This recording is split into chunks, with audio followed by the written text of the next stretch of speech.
Hi అండి, welcome to ఢిల్లీలో తెలుగింటి అమృతం. ఈరోజు మనం చేసుకోబోయే రెసిపీ సింపుల్గా చేసుకునే ఆలు పాలక్. ఈ రెసిపీ చూడ్డానికి చాలా సింపుల్గా ఉన్న చాలా హెల్దీ రెసిపీ అండి. పాలకూర ఇష్టంగా తినని వాళ్ళు ఇలా చేసి పెట్టండి, చాలా ఇష్టంగా తింటారు. ముందుగా పాలకూర తీసుకుందాము. సో ఇక్కడ ఇంట్లో పెంచుకున్న పాలకూర అండి, చాలా ఫ్రెష్గా ఉంటుంది. సో కట్ చేసుకొని పెట్టుకున్నాండి. ఇది 2 నుంచి 3 కట్టల వరకు ఉంటుంది. పాలకూర కట్ చేసుకొని వాష్ చేసుకొని పక్కకు పెట్టుకుందాము. తర్వాత కట్ చేసుకున్న 4 బంగాళదుంపలు, అలాగే 3 టమాటాలు పెద్దవి, 2 ఉల్లిపాయలు, పచ్చిమిర్చి పెట్టుకుందాం పక్కన.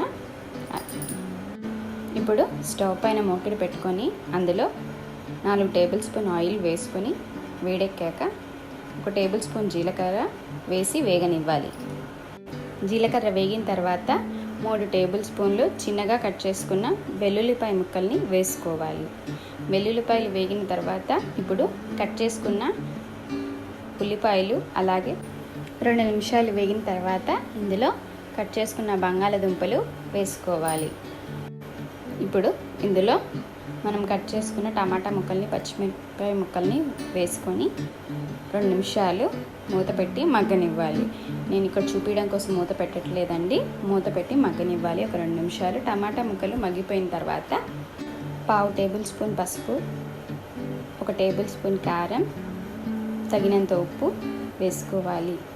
అలాగే 1 టేబుల్ స్పూన్ ధనియాల పొడి వేసుకొని కలుపుకోవాలి.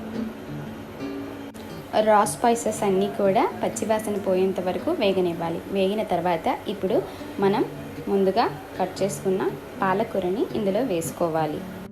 పాలకూర వేసిన తర్వాత వెంటనే మూత పెట్టకండి, ఒక 2 నిమిషాలు అలాగే ఉంచిన తర్వాత మూత పెట్టండి. దీనివల్ల కలర్ అనేది అలాగే ఉంటుంది.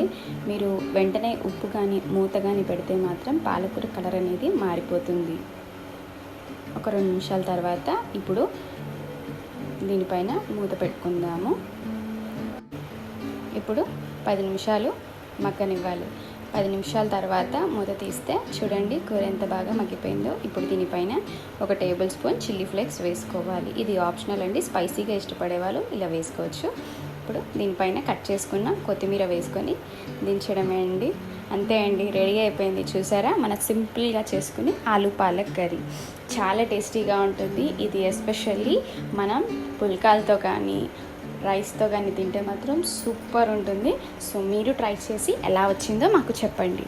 ఈ వీడియో కనుక మీకు నచ్చినట్టయితే లైక్ చేయండి, షేర్ చేయండి అండ్ సబ్స్క్రైబ్ చేయడం మాత్రం అస్సలు మర్చిపోకండి. Thanks for watching.